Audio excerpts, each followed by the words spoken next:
Hi everyone, welcome to this week's video by Victorian English Language Tutoring. Today we are covering phonetics and phonology.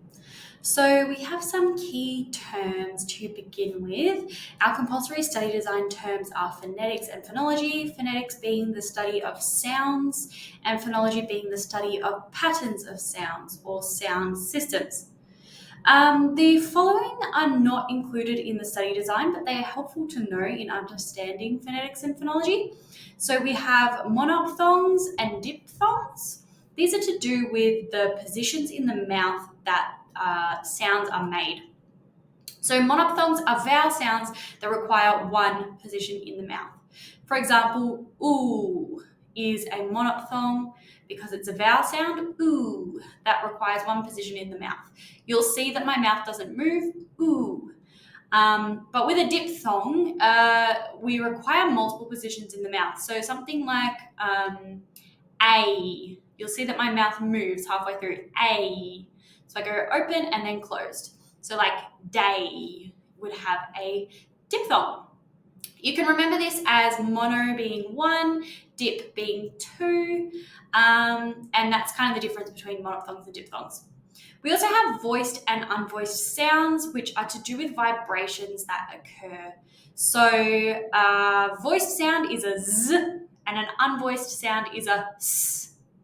So they're very similar in terms of manner and place of articulation, which you'll understand more as we talk about this week.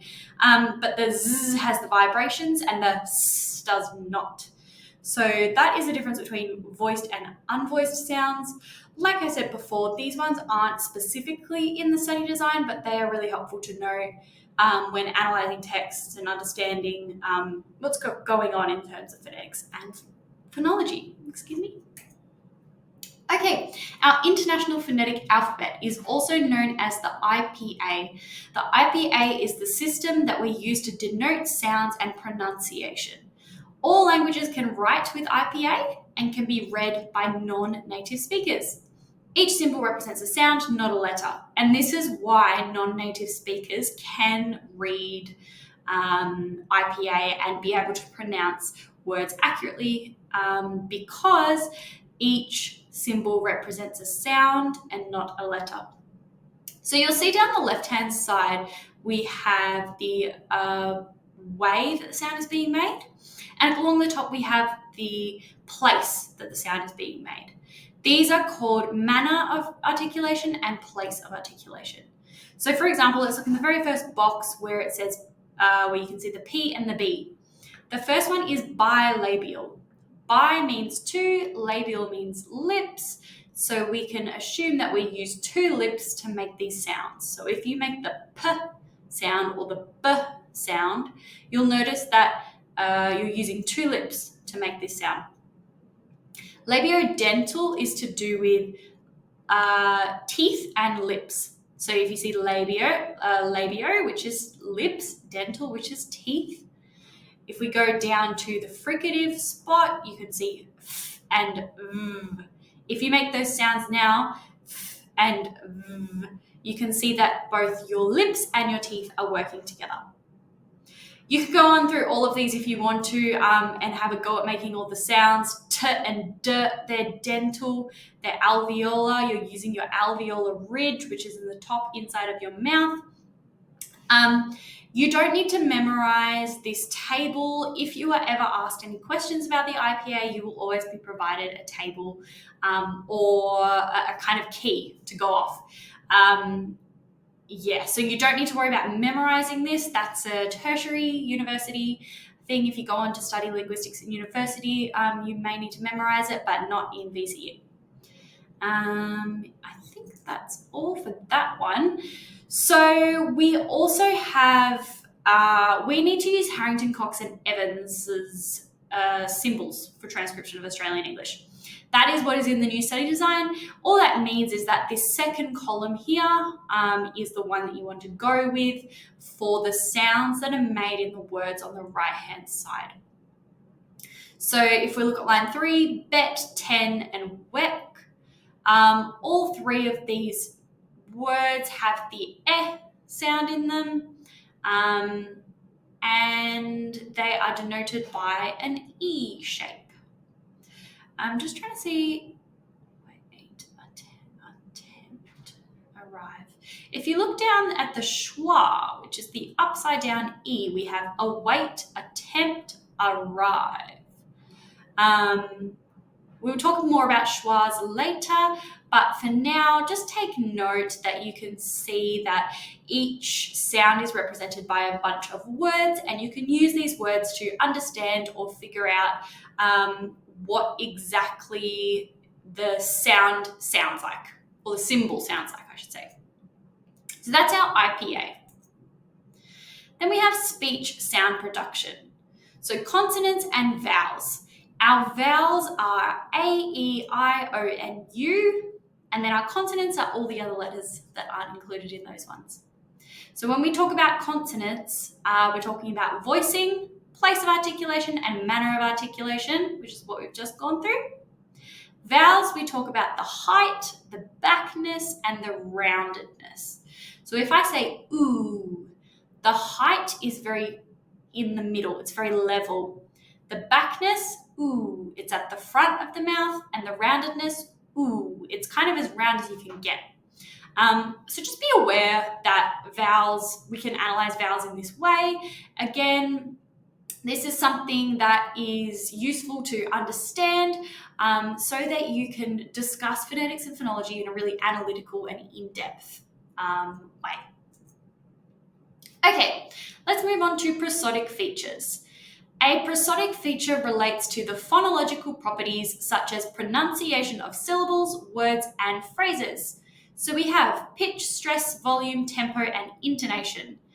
This stuff might be really familiar to you if you've studied music. A lot of it does come up again in language because we have beats and rhythms to the way that we speak.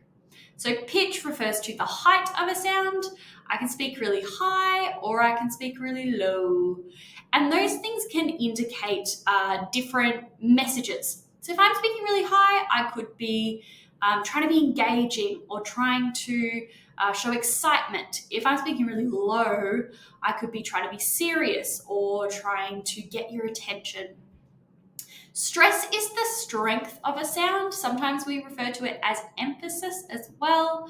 So if we have like a strong beat in a sound rather than just kind of regular, whatever regular can be considered as talking, the stress is kind of that emphasis or that strength.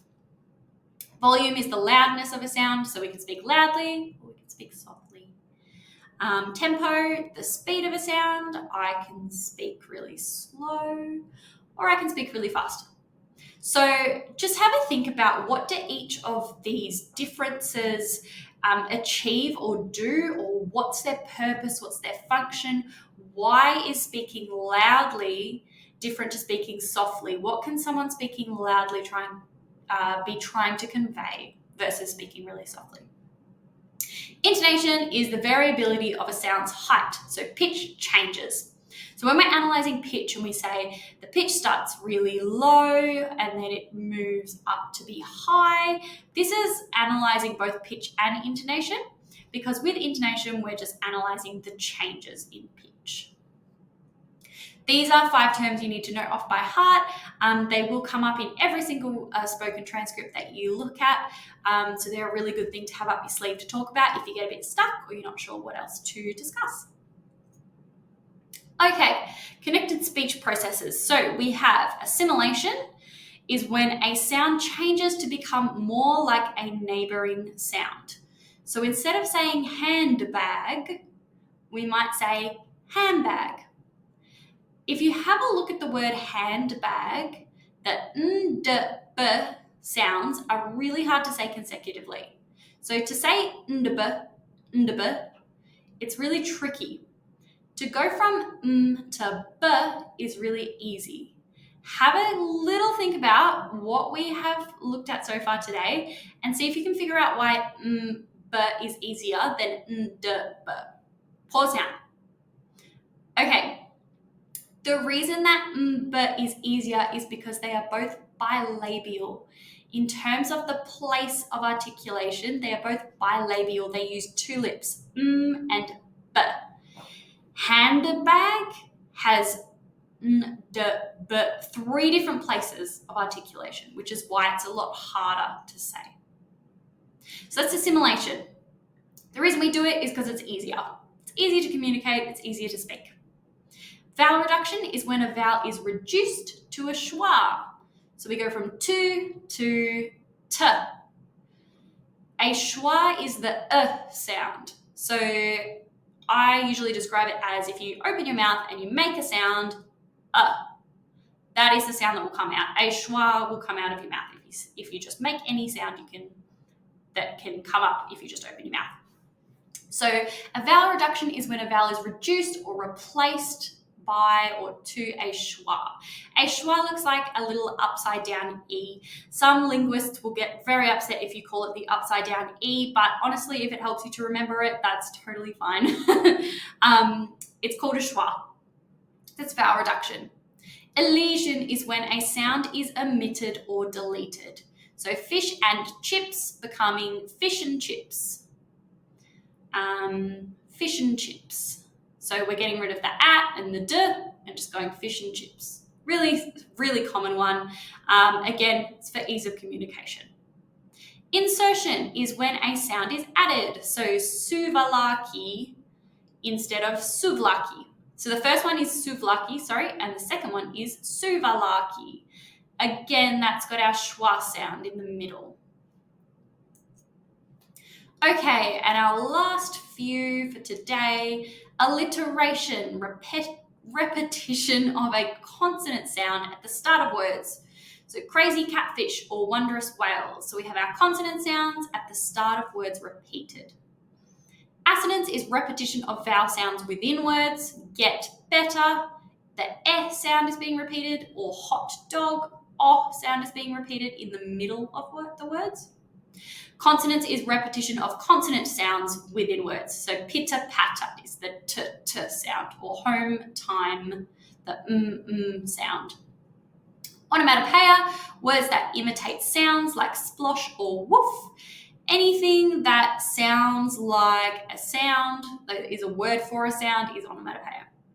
Rhythm is the pattern of stressed and unstressed syllables in speech. So before, when we were talking about stress or emphasis, this is something you can come back to when you're analysing rhythm. So when we stress something, like a sailor went to CCC, you can feel that kind of rhythm happening in the sentence. Think about songs, think about music, think about the way that words kind of chug along or kind of are connected together with rhythm. Rhyme is repetition of word endings. So great debate has the 8 sound at the end, or big fig, ig sound at the end. You can see with great debate, the spellings are different. So we have EAT and then ATE. That is completely fine. Because we're doing phonetics and phonology, we're studying sounds. So as long as the sounds are the same, it is still considered rhyme. That's it, all I've got for today. So let's do our revision quiz. Time to pause and come back when you're ready. Okay, the definition of pitch is the height of a sound. Intonation is the variability of a sound's height, so pitch changes. Give 2 examples of onomatopoeia: splash, thud, woof, psh. Anything in here that is a sound that you've written as a word is a good answer for that one. And define vowel reduction. It is when a vowel is reduced to a schwa, our little upside down E, International Phonetic Alphabet symbol. Thanks so much for today, guys. I'm looking forward to seeing you next week. In the meantime, email me if you have any questions, and I'll see you then. Bye.